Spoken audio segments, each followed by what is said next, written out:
some time now, in the 30th chapter of Proverbs, in verse number 14. There is a generation whose teeth are as swords, and their jaw teeth as knives, to devour the poor from off the earth. They say, to devour the poor from off the earth, and the needy from among men. We have been considering a kind of disposition that people have. And if in the past 2 or 3 meetings we have been considering that sarcastic and sadistic and sarcastic attitude that this generation of people manifest. So there is a generation. In other words, there is a group of people, there is a segment of people, and we have been considering young persons in that matter. Because the problem is that the battles that you do not fight when you are youth will come up when you are older. You know, sometimes you think that there are things we outgrow. As a matter of fact, there are so many things in our lives that we don't outgrow. Just either of 2 things: you are transformed, you are changed, or on the other extreme, it metamorphoses to something else. You transform means that God has transformed you to another person. It metamorphoses means that it's still the same thing, only that it is coming out in another way. And that's the reason why a lot of people are surprised that the more things change, the more they remain the same. And don't forget that. Today we are going to be considering vengeful dispositions. We have seen that the sarcastic person is faced with a lot of problems. They have a tendency, natural propensity, to control or crave to control, oppress, and dominate others. And that results in many things. And one of the results of this sadistic and sarcastic nature that people have, to which God will deliver you if you are ready, is that you'll be having a kind of craving, you'll be having a kind of desire, you'll be having a kind of hunger to control people. And in order to control them, you will be seeking means to oppress them and dominate them. Because more often, you know, our will is the strongest, let me call it the strongest treasure that we have. The moment somebody takes away your will, it dehumanizes you, and you do not want to be dehumanized. So naturally, we kind of resist control unless we have desired or we want to willingly submit to the person. And the average person wants to be the human that they are created to be. And as a result of that, you see that there are going to be clashes, continuous clashes. There are going to be conflicts. There are going to be sometimes aggression because of that. Either because a person wants to control the other person, or the person doesn't want to be controlled. And because of these experiences, sometimes people find themselves, and I wanted to see if you're in that picture. Because if you're not, if you do not deal with it, if you're in that picture and you do not see yourself, especially as a young person, a time comes that this will grow up to become the most formidable foe that you have. You may be thinking that that person is a problem, the other person is a problem, they don't like me, they always find fault with me because I tell them the truth, they don't like the truth, and so on. A time will come that you discover that your real problem is not what you can identify. It's coming right from inside here. And you just see that enemies are increasing around you. And some of the people that you think that are trembling before you are your real enemies. And that's dangerous. Often it is realized at a particular level of life. When you have gotten to a particular stage of your life, and probably let's call it the success stage, the stage in which you feel that, oh, everything is okay around you. That's the time that it comes. And that's the reason why this is something that is very important, which you really have to deal with. And one of the results of these cravings, that natural craving to control, that leads to oppression, that leads to domineering attitudes because of the sarcastic and the sadistic nature of the person. One of the results is a vengeful disposition. What is vengeance? Vengeance is that crave, is that desire. Sometimes it is what is done, sometimes it is what is inside, but it is a craving to retaliate on somebody for hurts that have been received previously. And we can class all forms of revenge into two groups. Some people don't even know that they are revenging, but it is just something that is burning inside them. Number one, there is invert revenge. And number two, there is overt revenge. Invert revenge is when vengeance is turned to another way. Overt revenge is when it is open. You did that thing to me, I won't forgive you. So tomorrow the person comes and say, you bad person, you see what you did to me, I'm not going to forgive you. Oh, I will kill you because of this thing you did. That is called overt revenge. But more of the revenge that people have is invert. And that is the reason why I want to just give attention to this matter of the invert revenge. Now, look at the book of James. Let's look at James in chapter 4. Let me read verses 1 and 2. From whence come wars and fighting among you? Come they not hence of your lust, plural, of the lust of your lust that were in your members?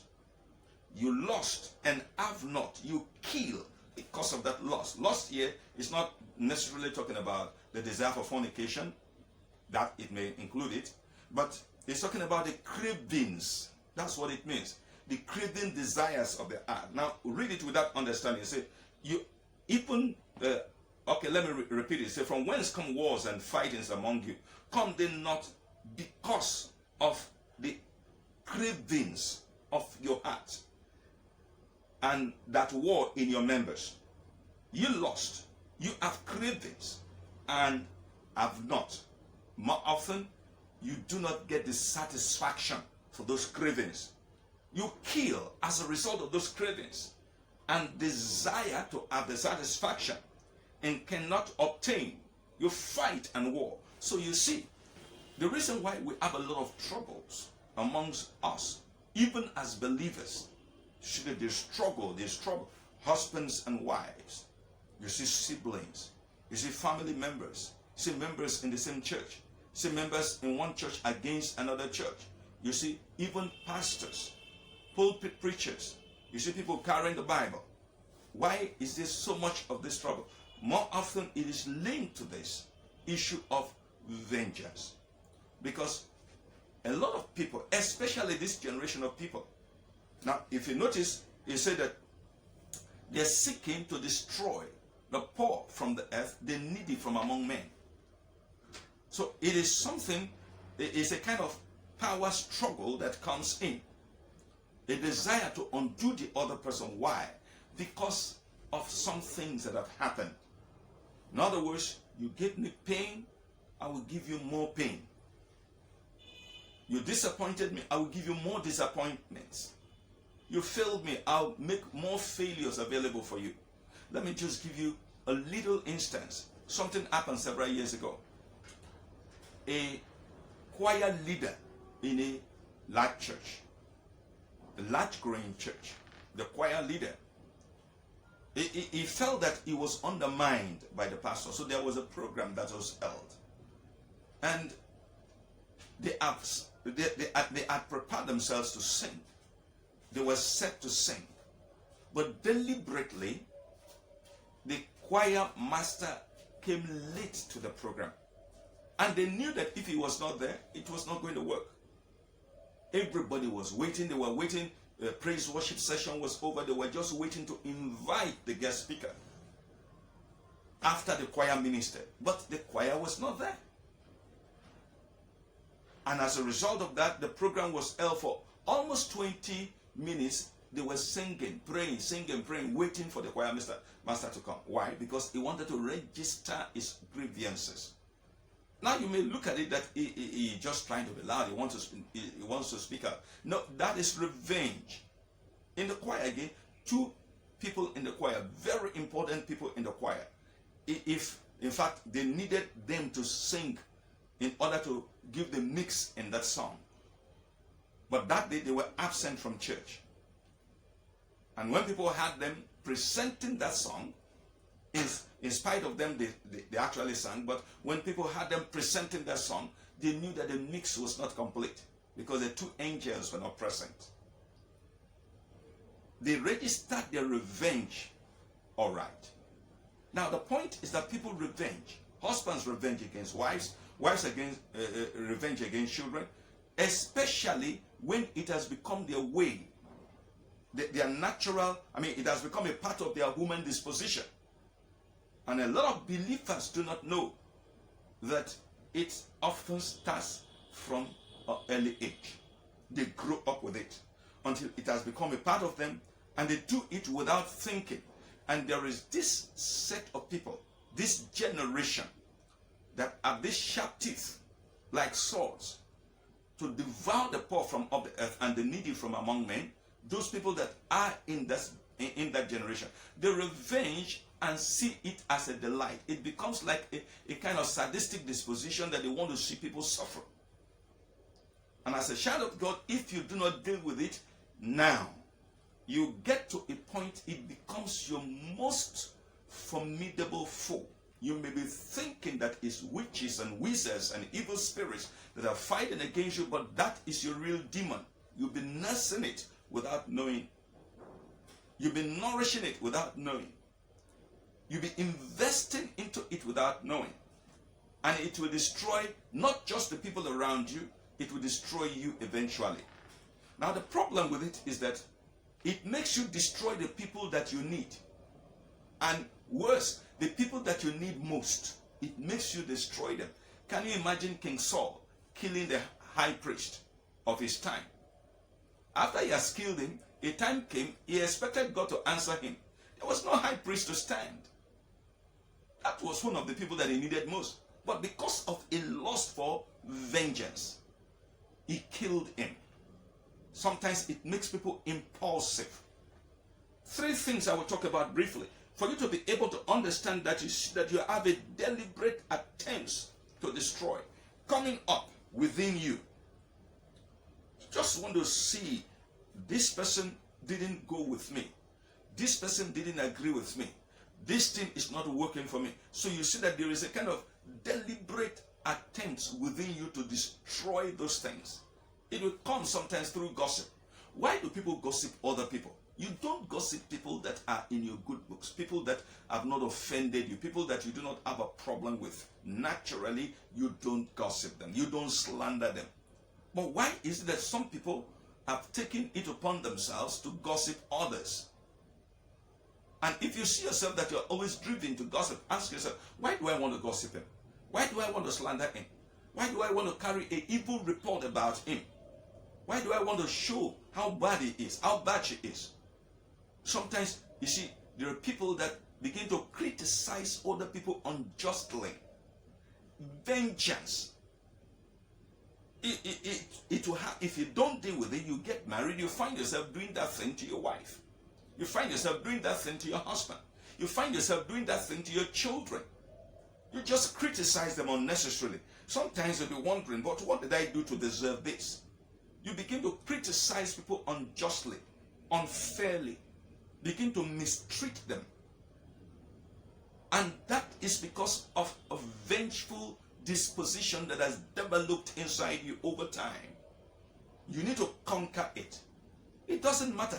You see, sometimes we think that it is only just among the, let me call the peasants or the lower class of people. It can be even if you were a president, you're a governor. It can be working, and you can see those things happening in the political scene. It's not native only to Nigeria, it is all over the world. It happens. That's why you can see that because of a man's ambition, he wants to kill the other person. And that's the reason why you must deal with it now. If you're a pastor, it can still control you. As a matter of fact, many ministers of God are guilty of it. It has become a part of them. See, that's the reason why we find ourselves cursing people. We're cursing people.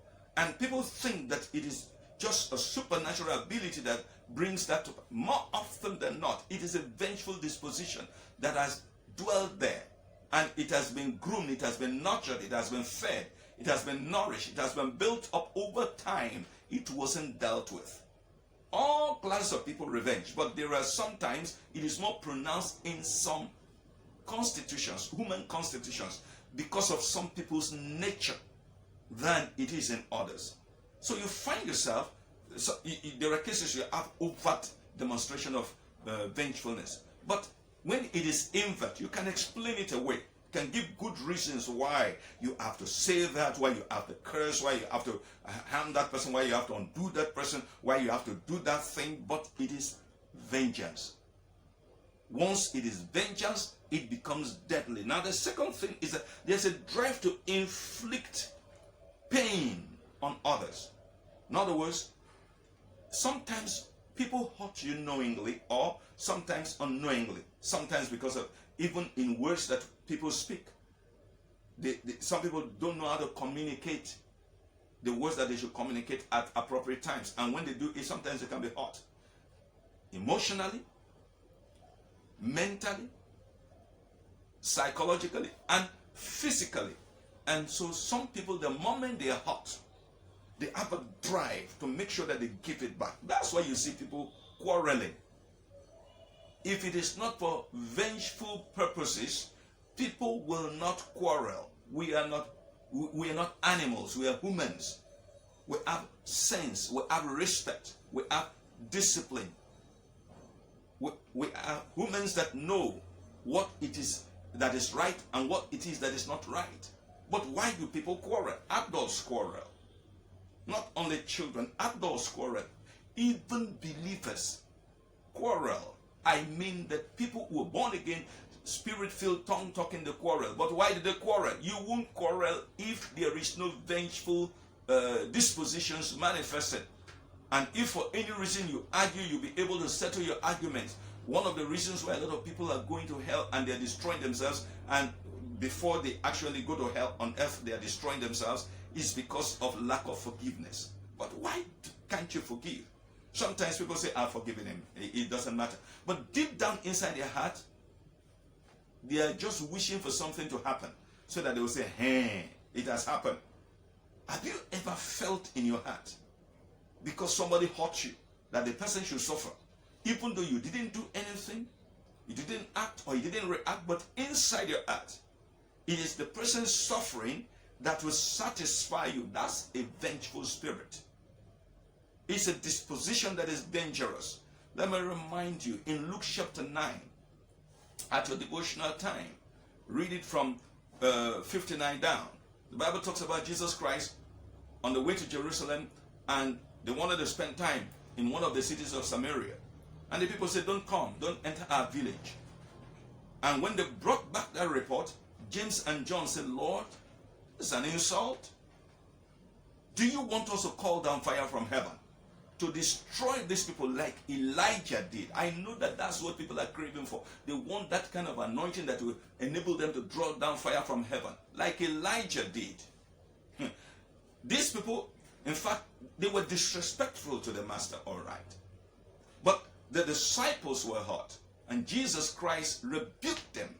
He said, you do not know the manner of spirit that is working in you. The Son of God did not come to destroy, but to save lives. That does not look like the theology that we have around us, because the theology that we have around us that is carrying us and getting us excited is die by fire, die by fire, die by fire. But Jesus Christ said that was wrong. Now, why was he saying that? Because it was coming out of a vengeful disposition. He said, you do not know the manner of the spirit that is working. As a spirit of revenge, not a spirit of salvation, not the spirit of God Almighty. Now understand this. that once you have a craving, a drive to inflict pains on other people, sometimes because of mutual animosity or because they have done something to you, know that you are being controlled by the spirit of revenge. And you must conquer it. You must fight it. Now, in the last thing is, there are destructive intents that people have sometimes. You see, this is silent. It is invert. It's not overt. It's not identifiable. It can be explained. It can be shown. Nobody can say this is it. But if you notice, there were people that will be somewhere and they will want to deprive other people of their rights, of their privileges. They do not want them to have the things that they're supposed to have. Why does it happen that way? It is because of a vengeance tendency, especially when the person has done something to them. Sometimes they say, he didn't respect me properly. Sometimes, are you not the one that is stubborn to me? So they feel that they will use their power to undo the other person, to deprive the person of rights and privileges, things that should come to them. That's the reason why a lot of people are suffering. In offices, it happens. In families, it happens. Husbands can deprive their wives. Wives can deprive their husbands of rights that belong to them. That is called revenge. It is a vengeful tendency that must be destroyed. It's a disposition that will kill you, because the problem with it is that it makes you harm the people that are close to you, and especially the people that you need most. As a matter of fact, more often than not, people don't revenge against people that are distant from them. They revenge against people that are close to them, people that they relate with, people that they share bonds with. They are the people that suffer more from their revenge tendencies. And they seek to control other people by oppressing them, because they feel that that person has done something to me.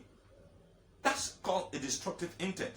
And until they have gotten to that point where the person is hot enough, like they want it, they don't feel satisfied. But more often, I've also discovered that there is no satisfaction for vengefulness. The more you revenge, the more the craving comes. The more you torture, the more the craving comes. That's the reason why. Look at these two scriptures. This is the key to the deliverance. In chapter 12 of the book of Romans, let me just pick one verse in verse number 19. It says, "Dearly beloved, avenge not yourselves, but rather give place unto wrath. For it is written, vengeance is mine, I will repay, said the Lord." Simply put, God is saying that if you revenge, you are trampling over my authority. You are trampling my authority underfoot, because vengeance is my exclusive right. It doesn't include you. So the moment you see that a craving for vengeance is rising up in your heart, you must withstand it. Let me say this, the reason why many great people will go to hell is because of this revenge thing. You have killed the ant. No problem. Nobody will talk about it. Nobody will cry. Nobody will lift up their head. But the fact is that the God who created the heaven and earth knew that you killed the ant. He's the one that will judge you. I'm just trying to use a metaphor of an ant. The person is as small as an ant. It's insignificant. And that's what you think. Not before God. There's nothing that happens on the face of the earth that is not important to God. In James chapter 4, let me read verse number 7. He said, "Submit yourselves therefore to God, and resist the devil, then he will flee from you." This morning, I wanted to examine yourself. These are just two things. No, number one, this is God's right. I don't have to take the right of God from him. The right to revenge. So if God sees that I deserve justice, let God fight for me. Number two, you can't actually enjoy that except you have submitted. To submit means that you are handing over your will to somebody. And so when you submit to God, you are saying, God, take my will and make it yours. That's what you're doing. Then you can resist the temptation to revenge, and it will flee from you. Let's pray. Father, Lord, I ask